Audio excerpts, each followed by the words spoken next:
Hello, Teacher Rosane here! E no vídeo de hoje nós falaremos sobre a conjugação dos verbos no passado simples. Relembrando, passado simples é aquela conjugação que a gente usa para falar sobre situações que aconteceram num momento específico do passado. Nós já vimos o verbo to be no passado. No entanto, nós estudamos ele separadamente porque ele tem uma conjugação própria, né? Uma conjugação específica, regras específicas. Hoje nós falaremos sobre os demais verbos. E para começar, é importante a gente ter em mente que em inglês os verbos no passado eles possuem duas classificações, por assim dizer. Eles podem ser regulares ou irregulares. Os verbos regulares são aqueles que seguem regras específicas. A regra que eu estou falando, na verdade, ela diz respeito ao ed, a esse término ed.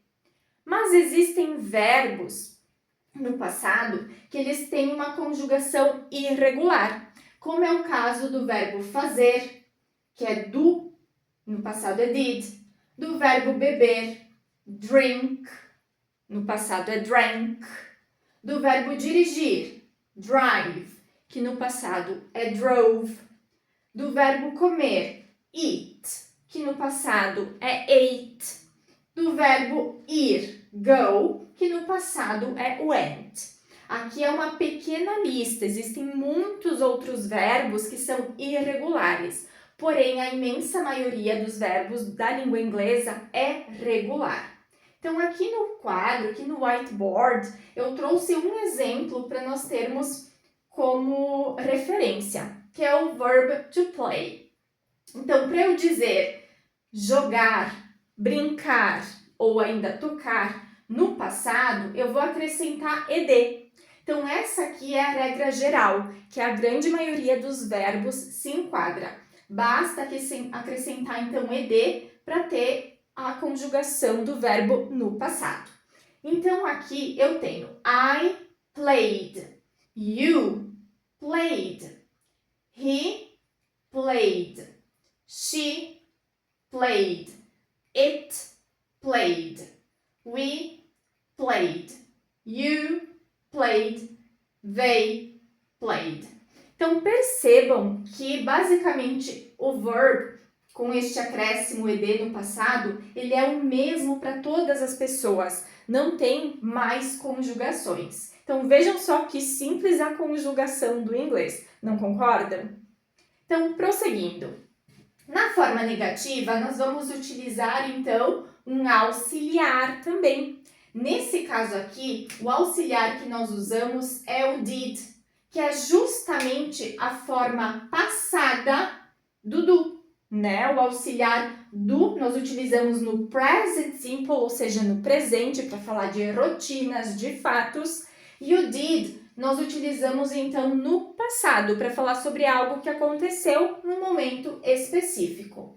Então, aqui é uma negativa, ou seja, nós temos o did como auxiliar e o not abreviado. A pronúncia desta palavra é didn't. Repeat, didn't.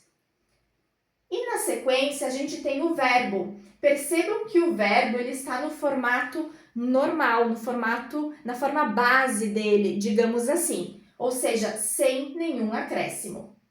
Então, igualmente, será didn't play para todos os sujeitos, ou seja, para todas as pessoas do inglês. Prosseguindo, então, nós temos a forma interrogativa. Então, novamente, a gente precisa de um auxiliar, do auxiliar did, que é o auxiliar, então, do passado, para fazer a pergunta. Então, nós utilizamos o auxiliar, o sujeito e o verbo. Então, novamente, o verbo ele está na forma base, ou seja, ele não tem nenhuma alteração. É o verbo play, o verbo jogar, tocar, brincar que nós utilizamos aqui. Quando uma pergunta começa direto com auxiliar, com o did neste caso, essa é uma pergunta fechada, uma pergunta do tipo sim ou não. Então, para responder, caso alguém te pergunte, Did he play soccer yesterday? Did he play soccer yesterday? Ele jogou futebol ontem? Na resposta curta, ou seja, na resposta do tipo sim ou não, eu direi yes, he did ou no, he didn't. Novamente, yes, he did ou no, he didn't. Basicamente, essa é a resposta curta, mas obviamente, pessoal, nada impede vocês de falar de um modo completo, ou seja, de dizer yes, he played soccer yesterday. A frase completa. Só tem que lembrar que se for a frase, a resposta curta, a resposta sim ou não de um modo curto, eu vou utilizar a pessoa e o verbo auxiliar, no caso, né? O auxiliar na resposta. Mas, como eu disse, não são todos os verbos que nós acrescentamos ed. Sim, é a grande maioria, porém não são todos. Existem alguns verbos, por exemplo, como é o caso do verbo decide, que já termina com e, que nós simplesmente acrescentamos o d. Mas veja como o término dele será o ed que eu comentei anteriormente. Então, aqui no quadro, eu tenho decidir, decide, que fica decided. Eu tenho wash, que no passado vai ficar washed. A gente acrescenta o ed no verbo wash. Study, que no passado vai ficar studied. Né? Então, o verbo estudar no passado, a gente corta o y e acrescenta i, ed. Por que cortamos o y? Vocês estão lembrados que no vídeo anterior eu comentei que todos os verbos que terminam por consoante y, a gente corta o y.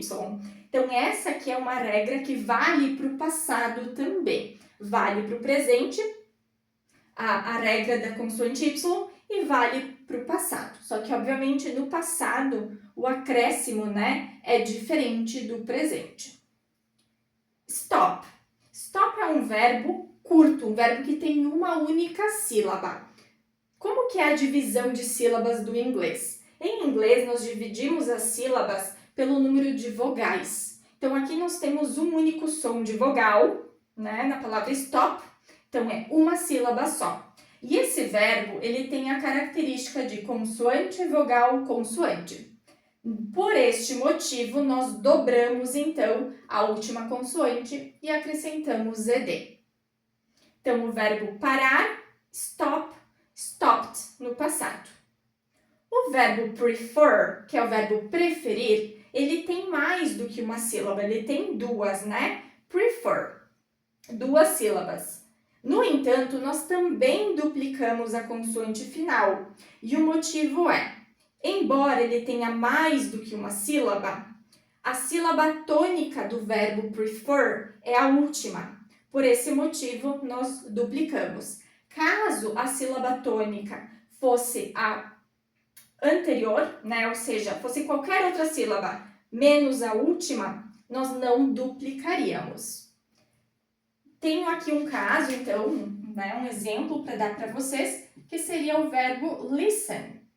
O verbo listen, por exemplo, tem duas sílabas, ele termina com consoante, vogal, consoante. No entanto, a sílaba tônica dele é lis, não a última, né? Então, é a inicial, listen. Por esse motivo, na hora de a gente colocar ele no passado, nós falaremos listened, ok? Bom, então, como eu falei anteriormente, existem verbos regulares e verbos irregulares. Os verbos irregulares, basicamente no modo afirmativo, eles têm uma conjugação própria, que é essa conjugação que eu coloquei aqui no quadro. Então, aqui no modo afirmativo, para dizer que eu fiz, por exemplo, eu diria I did. Então, novamente, o did, ele vai ser usado, a conjugação do passado ela é usada para todas as pessoas. Na forma negativa, eu vou utilizar o auxiliar didn't e eu vou colocar o verbo na forma base dele. Bom, o verbo aqui é o verbo do, né? Então, nós utilizaremos didn't do.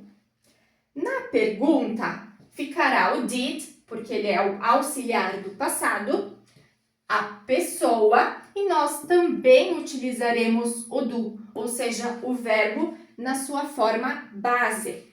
Sempre que tiver o auxiliar, então did, né, o auxiliar do no presente, aqui a gente está falando de passado, portanto, auxiliar did, o verbo ele vai ficar na forma base.